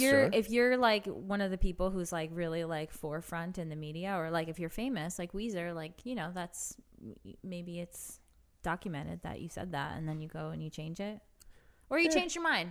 Yeah, You change your mind. or they could just be trolling all of us. That's Like, true. check out Probably. this album that we're gonna make a lot of money off of, and you guys are all gonna stream it because it's in the media and you picking up press. Mhm. And on this here podcast, excuse me, Podshow. I'm sorry, are you 65? Podshow? 66. 66. Sometimes, yes. Sometimes he does seem old man. Like he's got his sweatpants. Well, there's at times where home. I'm just like, come on, like let's go out. Not Whoa. not all the Where time. you go? Where you going with There's this? something. But there are some times. Where are you going with There this? have been times where I've been like, "Come on!" I am like, not let's the go grandpa in this Let's go see relationship. this band, and then you're like, "I'm not feeling it." I am not Doesn't the happen all grandpa. the time. There's just only a couple times. I will provide no retort. I can be I your will grandma sit here too. with a Grandma smile. Kelly. The fight to Philly is going to be legendary between you two in the car. You call me a grandpa on the Podshow. On the pod show. All right, next bit of news on the pod show is this. R. Kelly's officially banned from Philadelphia by the city council because of have you heard of the Surviving R. Kelly documentary? Have you seen any of this? Haven't seen it, but It's heartbreaking. We had a band on called Jaton, and they recommended us to watch it. So I went to go see it with my girlfriend. And it's harrowing. So apparently, long story short, there's a bunch of women that come forward and say what happened to them. Apparently, he takes these women and he beats them up emotionally, physically, and like doesn't lock them up, but mentally tricks them like a crazy narcissist. Just like you can't leave. Like it's a cult in his house. Like he tricks them, and then he pees on them. and then there's P And then he video and pees on everything. them, They talk yeah. about that. It's crazy. So this came out yesterday. This was February 1st. This will come out later in the month, but February 1st. R. Kelly banned from Philadelphia by city council. So he can no longer perform here. He can no longer step into the city. And it was unanimous. Wow. Good for Philadelphia. Due to the Mute R. Kelly resolution. So there's a woman that's running this Mute R. Kelly. She's trying to get him off the radio, off of YouTube, off of Spotify. There's actually this new thing on Spotify where you're not banned, but you're taken off all playlists. You're not allowed to be put on anything. You can just put your stuff up, but it won't be like So people have to search you to get you.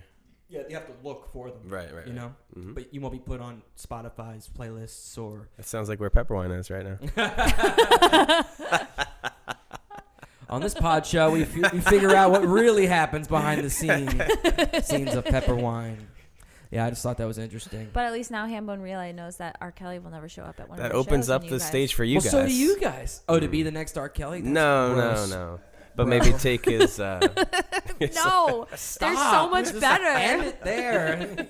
all the thousands that he would have played to, the Hambone can now play to. Just give him one of these.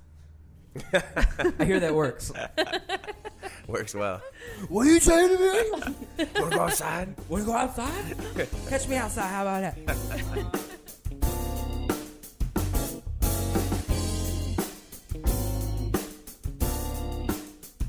All right, we're at the next segment of this episode. It's called Whip It Out. That means your cell phone. Whip out your cell phone, and we're going to look out. Well, you can go ahead and grab it. And we're going to look at the last 5 things that you've listened to on your Spotify's, your Apple Musics, or whatnot, just to share with the world what you're listening to, because sometimes we need a recommendation of what to listen to. So here, I'll start, because I kind of have a few that I want to share.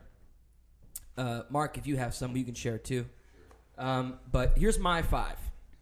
Emily King, who's a great singer. Amazing. And songwriter. Just came out with a new album. She was the one that I was like, let's watch her on Jimmy Kimmel, and then I fell asleep. It's Yeah. a good show. Yeah, I was listening to her earlier today. But she's going to be in Philadelphia this coming Friday at XPN's Free at noon. Oh, nice. So all you have to do is, well, if you want to drive out here again, is you just go to their website, go to WXPN.com, and, well, this is going to air after, but you can go and sign up for a free ticket and go see her for free for an hour-long show. The second thing is Robert Palmer's Sneaking at Sally Through the Alley album. We're thinking about covering some of those songs. Nice. The piano player Kenny Werner. Do you know Kenny Werner at all, Mark? No. Great jazz piano player. This album's called Me, Myself, and I. It's just him doing his own live solo piano stuff. That's Fourth cool. thing was Elton John's A Single Man album. The only reason why is because me and Mark were at a bar playing a gig with Hambone Relay last night, and we heard this Elton John song. Mark's like, I'm sure this is on Tumbleweed Highway. I'm sure of it.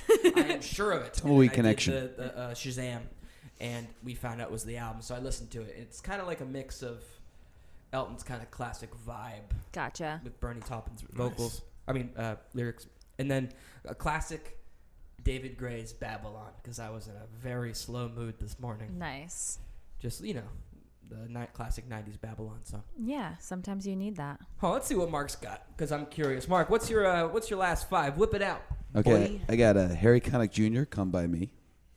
The song? The song. album? The song. Okay. Both, yeah, the song. I got some Tom Petty, Breakdown. Nice. I got, let's see here. There's some Bill Evans, the jazz piano player. Nice. I also have a little Rob Zombie in there. Gotta switch Mark's it up. very eclectic. Gotta switch it up. And we were listening to Dopapod the other day too. Cool. So, Yeah. What's that I album listened to that guy Eli. I don't really Winderman. know how to say his last Eli name. Winderman. Because his synth skills like just blow me away, and his new group, or like the group he kind of does on the side to Octave Cat, so good. Yeah. He was a part of the North Bowl sessions. Every Sunday, the North Bowl in Philadelphia would have a super group of like jam band musicians. One weekend it was a bunch of the cats from Turquoise. Another weekend they had the guys from Muscle Tough, and then another weekend they had what's his name from? He had Eddie Roberts from New Master Sounds was there too. Yeah. And he brings in all these famous musicians. Sometimes some of the guys from Dopapod pop out. It's a really great thing. I hope they do it again in the spring, but who knows? But Dopapod's coming back out. They're going back on tour. Nice. Very That's cool. cool. Sweet. All right, that's your 5, right? That's Mark's 5.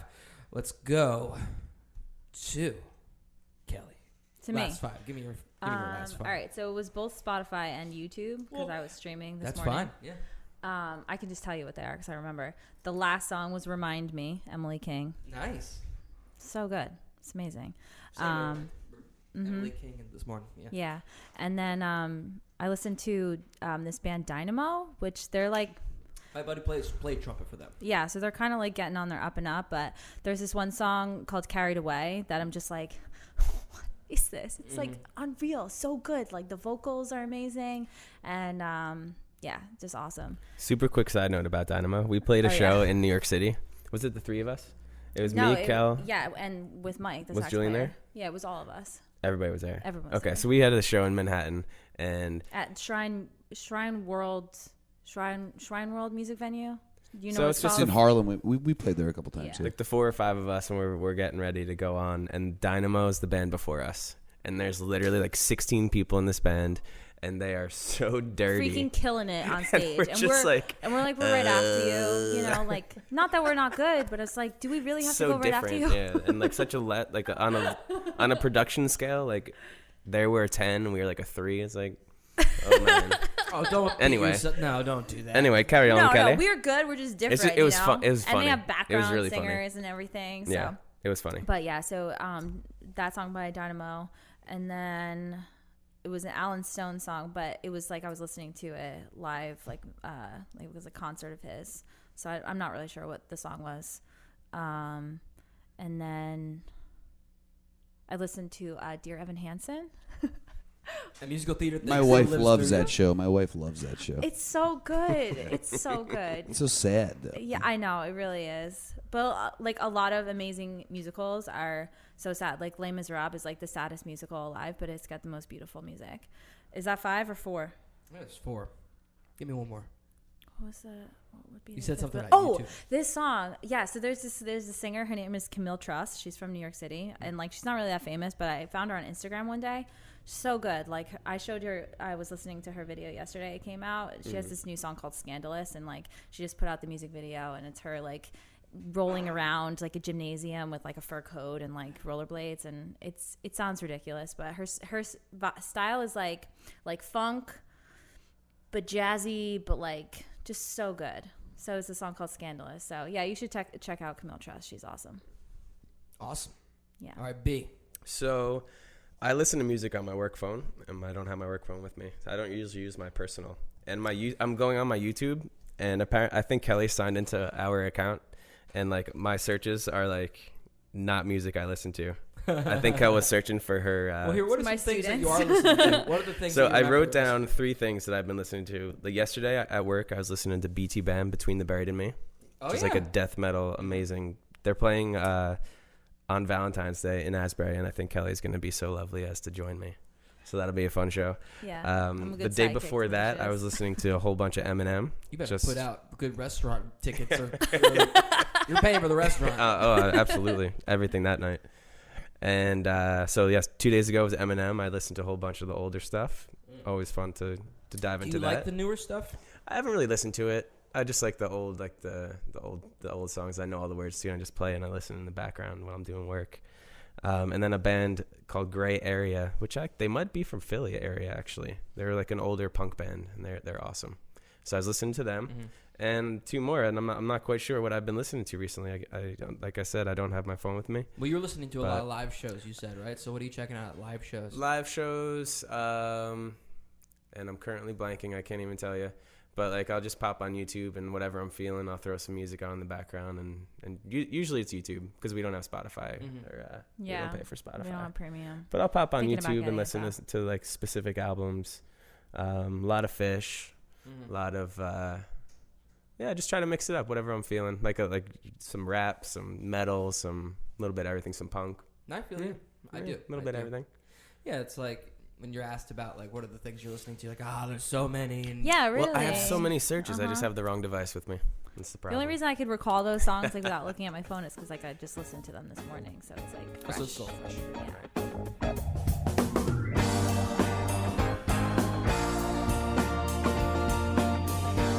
All right, the next segment of this show is one that's often hard to discuss.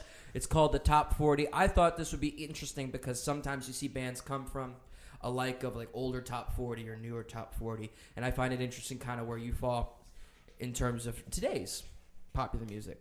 From what I understand, Go on. Kelly is very much in the pop world. She has an ear to it, but B does not. She has to because she teaches vocal lessons and piano, and the kids want to play these top 40s, Yeah, So- not all, but like a good amount. They come in and they want to do That's what they know. that style of music. Yeah, so I was going to recommend, if anybody's checking out popular music, the other week I recommended Hosier's new song called Almost. I think is what it's called. Really, really, really good. I Okay, like it. cool. But Yeah, the other he's got a top good 40. voice. Sorry, what were you going to say? I said he's got a good voice. He's great. There's a song. Do you know who Halsey is? Yeah. Yes. Or Halsey. I don't know how to say her name. She has a song called Without Me. It's #1 right now. If I heard the chorus, I'd be like, okay, I know. You that would know song. it. The Yeah. melody's great and the lyrics are good. I just hate today's production. That hi-hat thing is really annoying. And if you don't know, people who don't listen to, like, you don't pay attention to that sort of thing, it's that hi-hat that's really loud and in the mix. Every, like, hip-hop song has it. Every pop song has it. And it's just mixed the same. Get creative, people. You're killing me. Yeah. But you know what I'm talking about, though, right? You guys, that hi-hat thing. It's basically like leaving the metronome on. Maybe that's what it is. They just got lazy. Like, yeah, I don't know where the off button is. Works for me. I just feel like that in general, though. Like a lot of times, like they just try to like do the same things because it worked and got that one artist to be like a superstar, and like people were obsessed with that song. So they're like, let's recreate it with a different singer and like a different key. Right, like they did with like Katy Perry's Firework when everybody started doing that synth thing, that dotted quarter note thing. Everybody did it after that, and yeah. I mean, I'm not saying I hate Top 40. I'm not like an avid listener of Top 40. Like that's not like my go-to like station that I listen to in the car. But there are certain artists who are in the mainstream and will be, who go to the Grammys and who are super famous that like wow, like they're really good. Right, but the almost this segment almost it's mostly for me. It's kind of selfish. It's forcing me to look at the top 40 and go, okay, what's popular that I actually like, and we can kind of discuss it. What makes certain things that musicians like in the top 40 but like other people like in the top 40, what's the difference? I could see it both ways. I could see someone who's like, I don't listen to top 40s because like F that shit, it's terrible. But I also understand your perspective where it's like I want to know what's out there and like what everyone's listening to, and like that makes sense. Right. Even if it's just like talking to somebody at a show, you can kind of get it through the water cooler conversation of it. Once again, this episode is sponsored by the Riverline, which you can hear outside. They don't pay us, but I just thought you should know.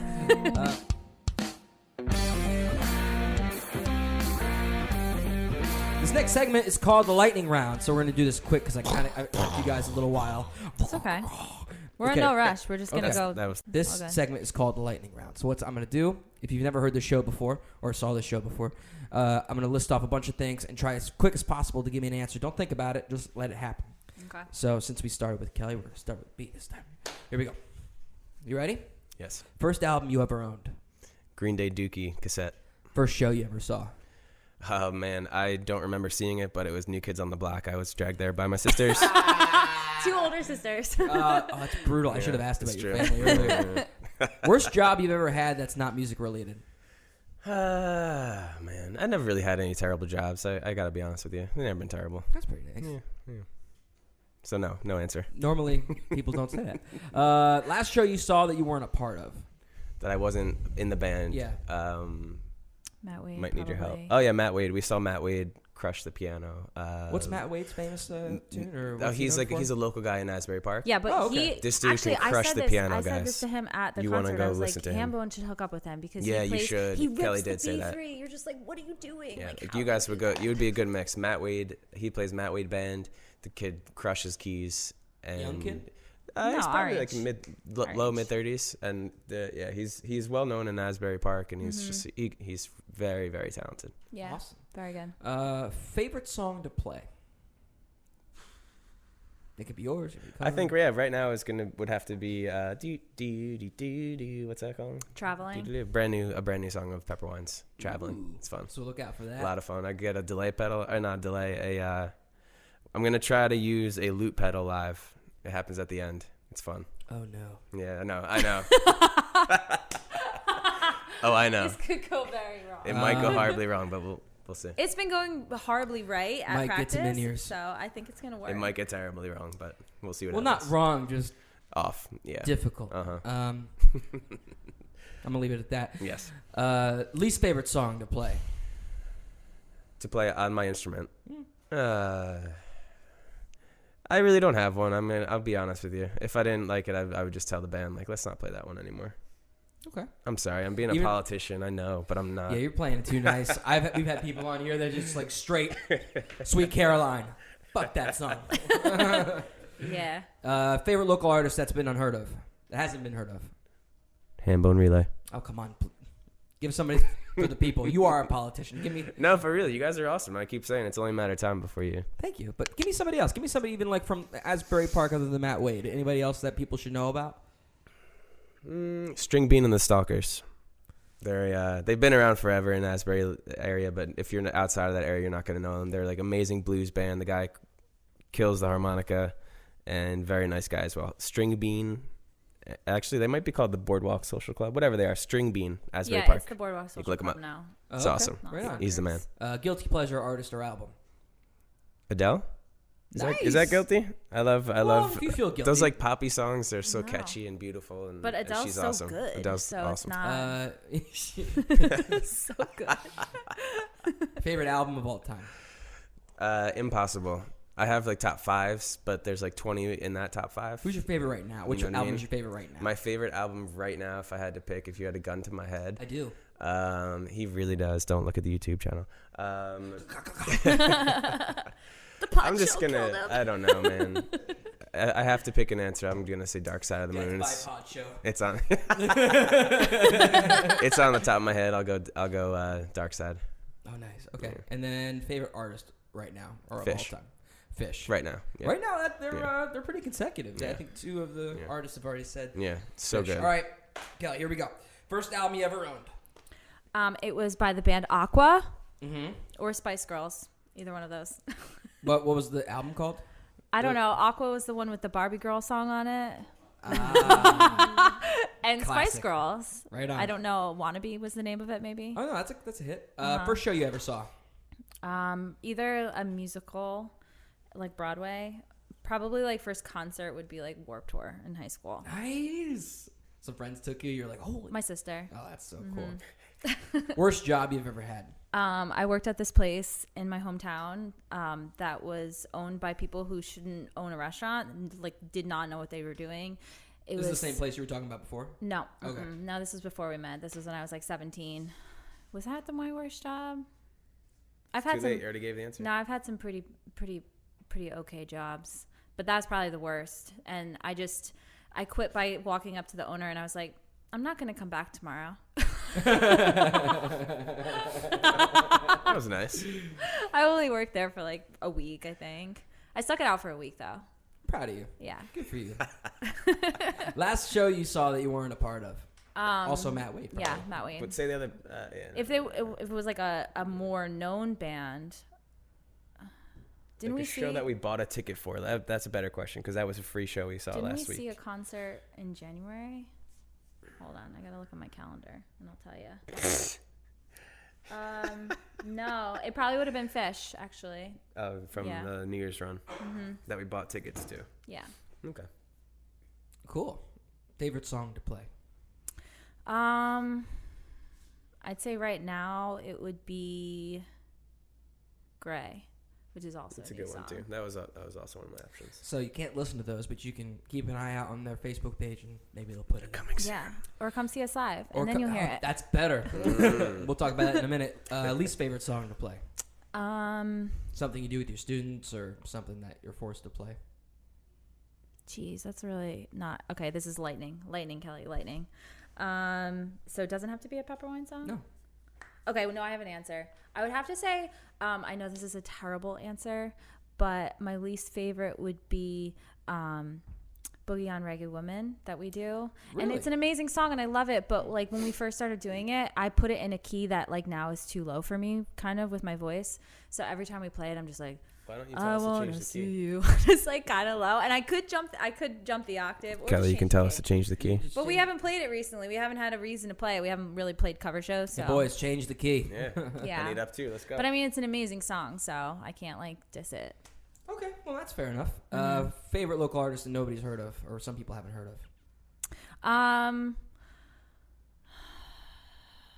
I would say probably Nalani and Serena because they have Oh, you really just did a show with them, didn't yeah, you? and they have really great stage presence, and their songs are really catchy, and they're super nice people.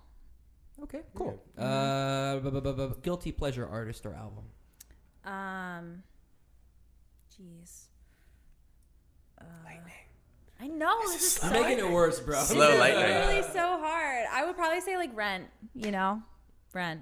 Okay. Rent soundtrack. Yeah, the Rent soundtrack. Favorite album of all time right now? I know. This is hard. It's okay. I would probably have to say